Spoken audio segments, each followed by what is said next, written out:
Os melhores acústicos do rock.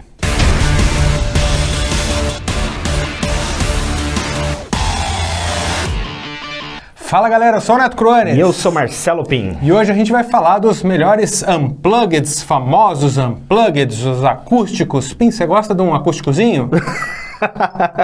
Não gosto. Não é chegado num acústicozinho? Não, eu gosto de um acústico. Cara, tem muita coisa legal de acústico e eles são importantes para muitas bandas. Isso que é o grande barato, acho que, de falar de discos acústicos, né? Alguns acústicos são responsáveis até por ressurgimento de bandas, igual a gente falou no nosso episódio lá de renascimentos. Tem bandas que renascem com acústico, cara. Então, principalmente ali naquela fase dos anos 90, que quando surgiram os acústicos, né, da MTV, né? A gente não vai falar só de acústico da MTV, a gente vai falar de discos acústicos no geral, mas grande parte são acústicos da MTV, né? Mas ali naquela época teve um monte de banda ali que, cara, explodiu com disco acústico, teve como discos mais vendidos da carreira um disco acústico. Olha que legal, né, cara?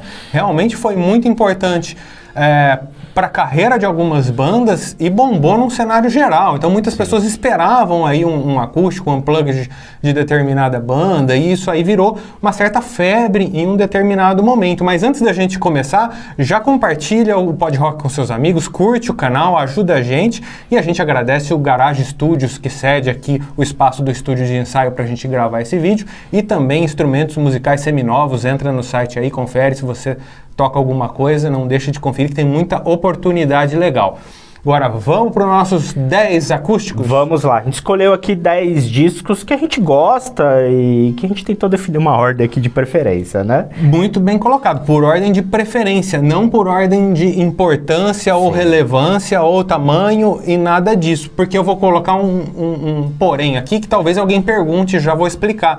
Quando a gente fala em acústicos, muitos fãs vão falar assim, o melhor que tem é o do Nirvana, por exemplo, porque é um disco de extrema importância e não está na nossa lista porque não é um dos nossos preferidos. Eu, particularmente, não gosto muito de Nirvana, gosto de algumas músicas, algumas coisas, sim, mas o acústico e a banda ao vivo, de forma geral, não me agrada. Eu acho que o Kurt desafinava demais, né? Os caras faziam um negócio meio com um certo proposital relaxo, vamos dizer dessa forma, assim, que faz um pouco parte do estilo deles e tal. Isso não me agrada, por isso não está no nosso top 10. Acho que é isso, né? É isso. Eu gosto do acústico do Nirvana, mas eu acho que o que a gente colocou aqui é melhor. Então, vamos lá.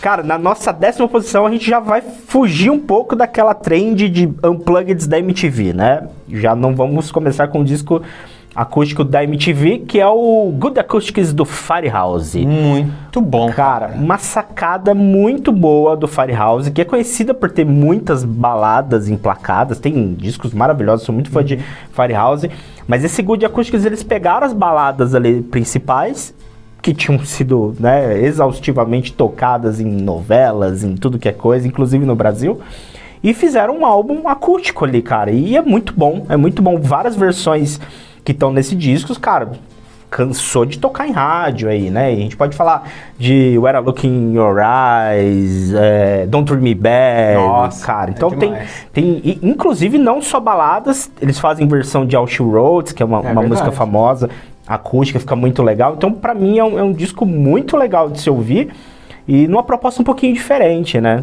Você vê, assim, que não é tão parecido com os próximos que a gente vai falar aqui, que vão em linhas bem mais, assim, diversas de repertório, que eles focaram bem nas baladas, né? É verdade, eu tenho esse em CD, da acústica do Firehouse, é muito legal mesmo. Muito legal. E eu acho que, tipo, com muitas bandas bombando demais o acústico, eu imagino assim, eles ficaram assim, ô MTV, você não vai chamar? E o Firehouse, E a MTV meio ignorou eles, Então foram lá, fizeram o deles, próprio. E é espetacular, um discaço, gosto muito. Dica para ouvir com a cremosa, hein? Anota aí. Na nossa 9ª posição, eu acho que é mais do que um disco acústico, realmente é um marco na história da música, que atravessa aí o rock, né? Rompe a bolha e realmente é um marco com venda de milhões de discos aí, que é o Unplugged do Eric Clapton, cara, que...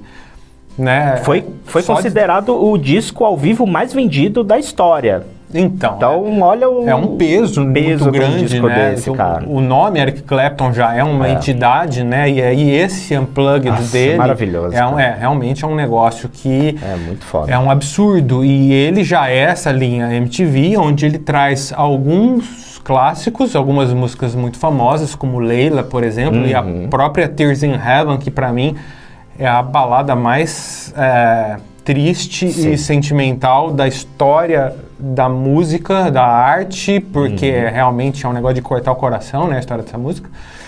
E algumas outras coisas que surpreendem os fãs, né, e a gente vai falar um pouco dessa pegada do Unplugged MTV no decorrer do episódio aí, né, Pim? É isso aí.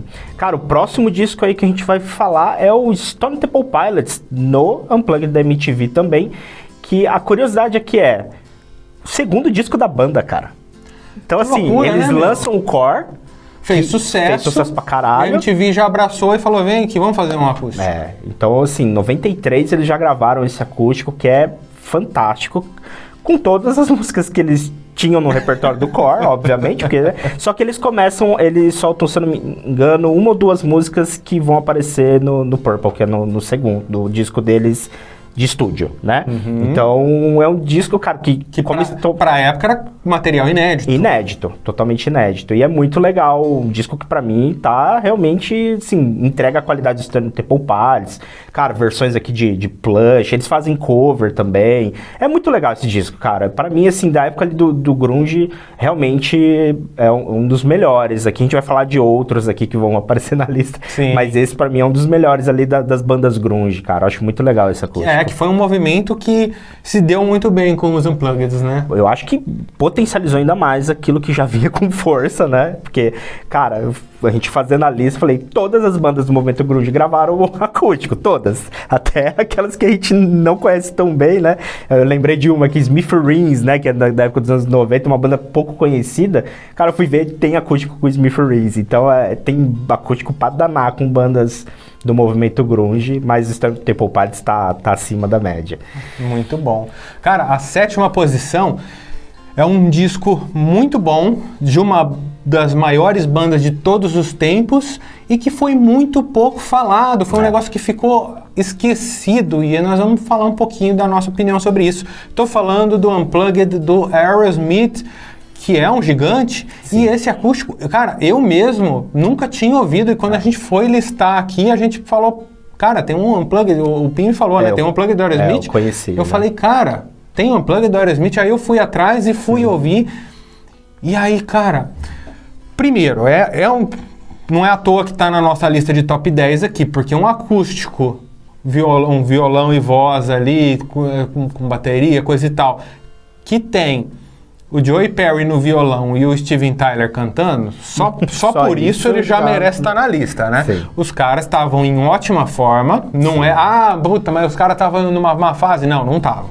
Eles já tinham soltado o Pump, eu já tinha soltado antes o Permanent Vacation, que foi a volta do Aerosmith aí, entre aspas, e depois o Pump com um disco de muito sucesso, inclusive aí com Love in an Elevator e Looks Like a Lady tocando em todas as rádios e MTV sem parar.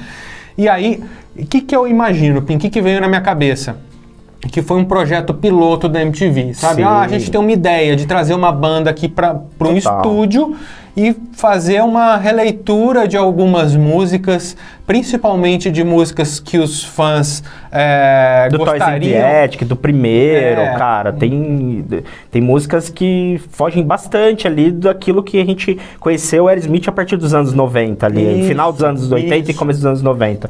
Então é completamente diferente, fugiu bastante. Fugir do óbvio, eu imagino que essa seja a proposta da MTV. Põe a banda no estúdio com o violão, foge dos hits óbvios e traz aquelas músicas mais esquecidas que os fãs adorariam ouvir agora.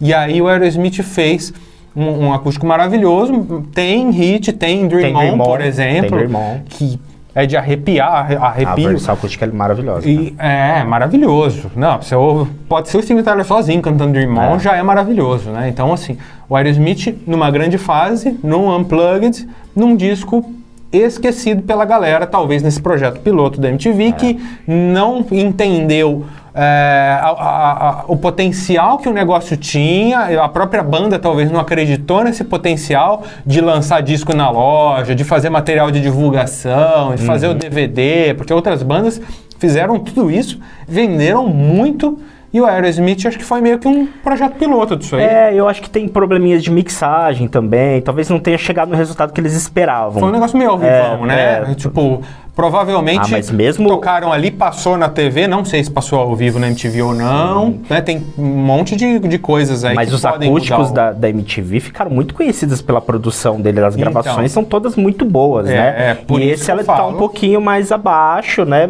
E que me leva a pensar igual você, era um piloto, teste, né? Porque é gravado em 90, né? É o começo da coisa, o começo desse movimento aí de talvez o primeiro dos Unplugged MTV, pode ser que não, tô falando sem cola aqui, mas de todos os Unplugged famosos que a gente tem aí... Que da nossa lista é o primeiro, da nossa lista aqui é o primeiro. Esse foi o que começou a história, por isso que eu penso aí num projeto piloto, que não foi tão explorado tanto pela banda, quanto pela MTV, quanto pela gravadora, por exemplo. Sim. E acho que as gravadoras se arrependem, né?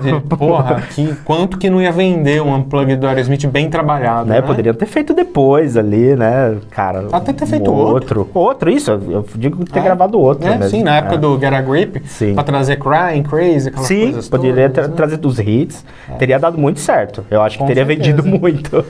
Mas é um Descasso. Vale pra fãzão de Aerosmith, é um puta disco. Se você é fã de Aerosmith, já deve conhecer. Se não conhece, vá atrás que você vai gostar. Ou se você simplesmente gosta do acústicozinho, uma boa pedida. Ele insiste na piada. Vamos pra próxima. Cara, a sexta posição a gente vai fugir um pouco dessa cena mais rock e vamos pra um pop rock, apesar de eu achar que esse cara, ele tá sempre com o pezinho no rock, tem discos muito rock and roll, e ele é um cara que é envolvido no rock até nos bastidores, a gente pode comentar isso, que é o Bryan Adams, né, cara? Sim. O acústico do Bryan Adams, contextualizando, eu sei que você quer falar do Bryan Adams, mas vamos lá. Não, é só colocar um parênteses, pode continuar, quando fala um pop rock, não é da forma pejorativa. Não. É um pop rock, mas de muito respeito e de muita qualidade. Muita qualidade. Porque quando a gente fala pop rock, às vezes a gente imagina coisas feitas para vender e que descambam na qualidade aí, né? Eu vou jogar aqui pop rock no sentido de que é um rock popular. Que ficou muito popular, independente se a pessoa gostava de rock ou não. É um disco... o Bryan Adams fazia discos que transcendiam o rock, né? Ele é um cara muito musical, né? Eu acho ele fantástico. E o acústico, cara... Pra mim é um dos acústicos mais legais que tem, assim. É muito legal mesmo. É muito bom. Ele tem uma pegada um pouco mais densa ali no meio, ali ele envereda nas baladas e vai fundo, mas, cara, tem até orquestra, assim. O negócio é fantástico. O Bryan Adams canta demais, e nesse disco ele não faz diferente, cara. Cara, a voz do Bryan Adams é um negócio que arrepia, assim. O cara canta muito, cara. Aquela voz mais rouca ali, né? É legal. Puta, é muito foda, cara. E tem versões de músicas bem legais, Sermon of 69, Hurts Like a Knife. Tem a balada que não podia ficar de fora, que eles colocam bem pro final, inclusive, que é Heaven, né? Mas é um disco, tem cover de Eagles aqui. Cara, é um disco muito legal, um acústico que, cara, eu acho que todo roqueiro também devia ouvir, porque ele é uma aula ali de como fazer versões acústicas de músicas. Eu acho muito massa. Sensacional. Quinta posição, Stevie Ray Vaughan. Essa surpreendeu você. Fala a verdade. Você não esperava. Cara, mas não tinha como ficar de fora, né? Não tinha, cara. É um disco que, assim... É o final da carreira do Stevie Ray Vaughan, é quase que uma despedida também, né, cara? Uma despedida não anunciada. Não anunciada, lógico. Pra quem não sabe, vamos contar. Esse disco, ele foi gravado no ano que o Stevie Ray Vaughan morreu, que foi de um acidente de helicóptero lá. Ele tava foi um negócio... Assim, totalmente trágico, traumático, porque ele estava indo tocar num festival junto com grandes nomes, com Eric Clapton, com grandes medalhões ali, e tinham vários helicópteros que iam levar essa galera ali para a área atrás de palco, alguma coisa assim, e aí cada artista foi meio que entrando num helicóptero aleatório, né? Eu vou nesse, vai naquele, né? E tava meio que se formando um temporal. o helicóptero decolou com o Steve Ray e ele virou, ele viu uma tempestade se formando, virou para um lado errado, bateu numa pista lá de esqui, de alguma coisa assim, e morreu todo mundo. É um negócio assim...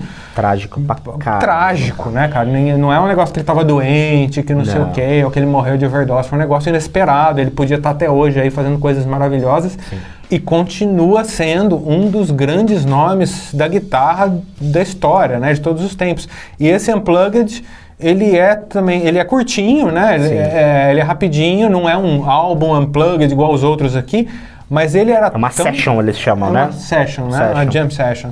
E é um negócio, mas ele era um cara tão genial e ficou tão natural, cara, na minha opinião, ele com o violãozão ali arrebentando. Nossa, é um negócio que combina tanto, né, com o som dele, que não tem como, cara, não ser citado aqui. E esse acústico interessante é que, como ele é curtinho, né?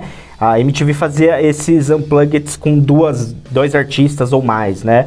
E nesse caso ele faz com o Satriani. Então parte do acústico é com o Stevie Ray e a outra é com o Satriani. As duas são sensacionais aqui, dá pra colocar o Satriani aqui com uma menção honrosa, mas a do Stevie Ray Vaughan acho que tem esse apelo sentimental pelo cara e acústico deu muito certo, né, cara? O Stevie Ray Vaughan é um cara que você dá 2 cordas pra ele vai fazer música sensacional. Ele é um cara que tem um feeling, canta também, e o acústico é ele e o violão, não tem mais nada, é incrível, você chega a arrepiar ver ele tocando, ele toca Pride and Joy, que é uma assinatura dele, é muito legal, muito massa, eu acho que tá bem colocado aqui, é um acústico que tem que ficar ali como... Tem que ser lembrado. Tem que ser lembrado, tem que estar no altar. Muito bom. Próximo, qual que é, Pim? O próximo já não é MTV, ele é de uma banda, é o mais recente, em termos de ano, né, que aconteceu, apesar de já ter 2 décadas que ele aconteceu, ele é o mais recente da nossa lista, que é o Acústica do Scorpions. Legal. Duvido que você nunca ouviu esse acústico, porque ele toca em todo restaurante que não toca música sertaneja, músicas aleatórias, toca o Acústica do Scorpions. É uma trilha oficial de churrascaria. Total. E mas ele é sensacional, né, cara? E eu lembro também, naquela época, que era a época que bombou aquele CD pirata, né? Que os tiozinhos tinham as barraquinhas na rua, né? Quem tem aí pelo menos 30 anos ou mais vai lembrar muito bem disso.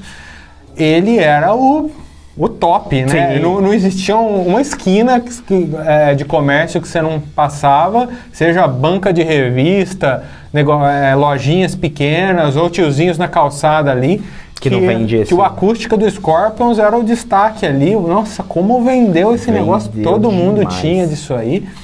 E quando você fala do mais recente, eu também vou colocar um parênteses aqui. Além desse Acústica que é muito bom e ficou muito famoso, o Scorpions depois também gravou um Unplugged, acho que 2011, 13, por aí. Então, já bem mais recente do que essa galera dos anos 90 que nós estamos falando aqui. Que o Acústica, ele traz um clima muito interessante, porque ele foi gravado em Lisboa, né? Ele é gravado em Portugal. E ele tem essa cara, não sei se o próprio anfiteatro onde foi gravado ali, as luzes, é tudo uma coisa diferente do que a gente está acostumado a ver nos acústicos MTV. Não é uma produção da MTV, Não é uma produção da MTV, então mas eles conseguiram... Mas a qualidade é altíssima, E é maravilhoso, né, muito bom. A escolha do repertório, eles fazem covers aqui também, né? Eles fazem cover do Kansas.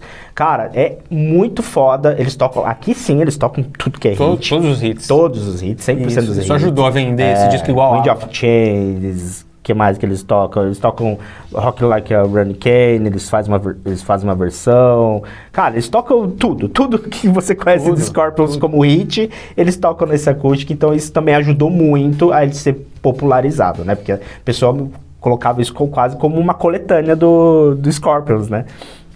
Então é um disco muito legal e tá aqui na posição aqui, muito bem colocado.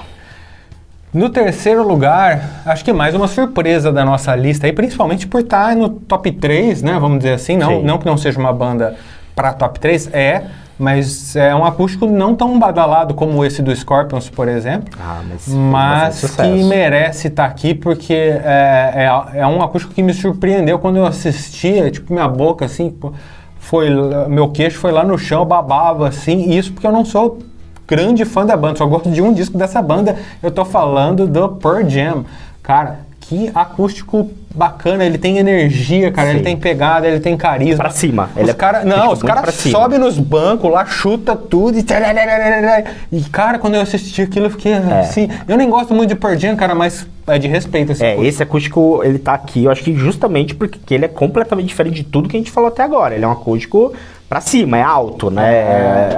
As músicas são aceleradas, eles tocam baladinha, mas a baladinha com energia. Eu acho muito legal esse acústico também, tem uma cara. pegada. Minha esposa ama esse disco, assim. Eu cansei, eu acho que até de ouvir, porque ela ouviu demais. Ela é muito fã de Pearl Jam e esse disco é um dos que mais ela coloca pra ouvir. Então, cara, eu passei a gostar muito por causa dela também, dele. Eu acho bem massa, assim. Cara, legal. Também gosto muito. Recomendadíssimo, se você é assim como eu, que só gosta de um disco do Pearl Jam, pode conferir, porque é recomendado, qualidade. Selo Pod Rock aí, beleza? Massa. Segundo lugar. Mais uma grunge aqui, a terceira banda grunge no ranking, né? De tanta banda grunge que tem fazendo acústico, obviamente iam ter algumas aparições, mas essa aqui, meu irmão, esse acústico aqui é de arrepiar. Nossa senhora. Diferente do Pearl Jam, ele não tem clima pra cima, ele é o avesso. A gente tá falando do acústico do Alice in Chains, que, como o próprio Ederson Leão falou, vou puxar aqui da memória, nosso amigo Ederson falou que ele tem um clima fúnebre, ele parece um velório. Muito. E cara, é um velório, porque ali foi das últimas aparições, últimos shows do Lane, né? E ele tem esse clima, né? Tudo... Total, cara, cheio de vela, e o Lane no fundo da depressão, cara, e os caras vinham com aquelas harmonias do Alice, que só o Alice in Chains faz, e o Lane cantando muito, cara, e aquilo, meu Deus, como é maravilhoso, cara. Eles têm 2 guitarristas, 2 caras tocando violão, né? Uhum. Então é bem legal também, é uma coisa diferente, né? Porque sempre ficava nas costas do Jerry. E a escolha das músicas é bem interessante também, né? Porque não tem tantos hits, né? Assim, aquela propostinha da MTV. Não toca In The Box, até nem caberia. In The Box, Them Bones. Mas eles tocam Rooster, tocam Wood, tocam No Excuse Me, Nutshell. Nossa. Cara, é maravilhoso. Esse disco é muito foda. Cara, é muito foda. Coisa incrível. É um descasso, cara. Só que tem que ter o clima certo pra você ouvir. Sim, não é pra você colocar no churrascão com a galera que tá curtindo, que você vai baixar o nível. Você baixa, você vai baixar. Você tem que estar na vibe, mas quando você tá na vibe e você escuta esse acústico do Alice in Chains, é de mudar a vida. É mudar a vida, concordo. Vamos pro primeirão então, Netão? Primeiraço! Essa é fácil, essa você já adivinhou. Nós estamos falando do Kiss, que é um acústico não só de muito sucesso no mundo todo, mas que também foi um divisor de águas na carreira da banda. Explica isso, Kim. Cara, o Kiss passou por todo aquele turbilhão de saídas, né? E aqui a gente, nessa fase, eles já estavam sem Peter Criss e sem o Ace, certo? Há bastante tempo. Muito tempo. Tinham acabado de lançar o Revenge, descasso, a banda começou a figurar bem e tal. Só que eles tomaram uma decisão muito sábia aqui nesse acústico, que é chamar o Peter e o Ace para participar. Pra fazer a alegria da galera. Pra fazer a fanservice. A gente chama isso de fanservice, né? E cara, quando esses caras entram no palco, eu arrepio de falar agora, porque é incrível. E os fãs vão à loucura, né? Quando entra o Ace... A formação original do Kiss, que era uma coisa impensável naquele momento. Sim, né? O Peter canta Nothing to Lose. Nothing to Lose, e o Ace canta 2000 Man, e depois eles cantam mais algumas coisas juntos, finalizam com Rock and Roll Night. Cara, os fãs vão a delírio e isso chamou acendeu uma luzinha de Paul e Gene, né? Eles falam, porra, a galera tava esperando isso mesmo? Será que é isso que o Kiss precisa pra explodir? E aí que veio a ideia da reunião, né? E eles chamam o Peter e o Ace pra voltar pra banda, né? E aí voltam com a máscara, coisa volta, toda. faz um retorno digno, com um disco, né? Psycho Circles volta logo na sequência, né? Eles já anunciam uma turnê. Eles anunciaram a reunião já com uma turnê, né? Estamos de volta, todos mascarados. Os fãs, muitos fãs ali da época, sonhavam com isso e não tinham possibilidade de ver, né? E aí, de repente, aparece lá o Gene mascarado, mostrando a língua e anunciando uma turnê, ó, tá aqui, pá, uma turnê não foi mundial, mas nos Estados Unidos foi muito extensa. E aí sim, na sequência, Psycho Circus e turnê mundial. Então aí a história você já sabe.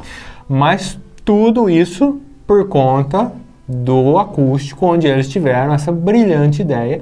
E aliás, é um acústico que não é focado em hits, aquela proposta da MTV. Só Rock and Roll Night. Só Rock and Roll Night. O resto é tudo músicas...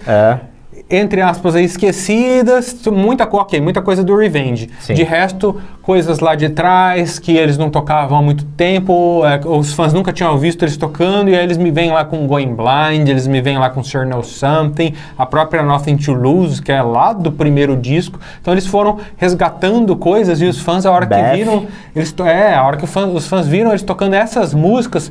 Meu Deus, né? Tudo que eu pedi a Deus tá acontecendo aqui na minha frente. Aí entra Ace Frehley e Peter Criss. Então, assim, a galera desaba. É um negócio absurdo. Né? Eles até chegam, a hora que volta o Bruce Kulick lá, eles dão uma vaiadinha, aí você lembra disso? Aí o Ace fala, eles fazem parte da família, né? Tipo, ele tentando fazer um meio de campo ali, mas depois que entra Ace e Peter, ninguém quer mais saber do Bruce, né? E do Eric. A gente ama eles, né? O Bruce, o Eric Singer, mas da hora que entra os dois, cara, é fantástico. E o mais curioso é que o Bruce e o Eric tocam muito mais do que o Ace e o Peter, mas tecnicamente falando. Tecnicamente, mas é aquela coisa de serem os caras, né? Eu amo o Ace, é o meu integrante do Kiss favorito, é o seu também. São lendas. E aí, são lendas, é isso. É lenda. É isso aí. E aí, o que a gente deixou de colocar aqui que é o teu acústico preferido? Comenta aqui pra ajudar a gente, quem sabe fazer uma parte 2? Tem muito acústico. A gente achou que não tinha quando começou a fazer a lista, mas tem muito acústico. Começou a fazer a lista, a gente colocou 4 acústicos, acabou. Aí a gente começou a lembrar, a lista foi enchendo e a gente teve que começar a cortar coisa da lista, pra chegar em 10. Mas eu tenho certeza que você gosta de um acústico aí que a gente não colocou, então comenta aí. E é isso, não deixa de acompanhar a gente lá no Instagram, PodRockBR. Se inscreva aqui para acompanhar novos vídeos do canal, beleza? Valeu, galera. Valeu.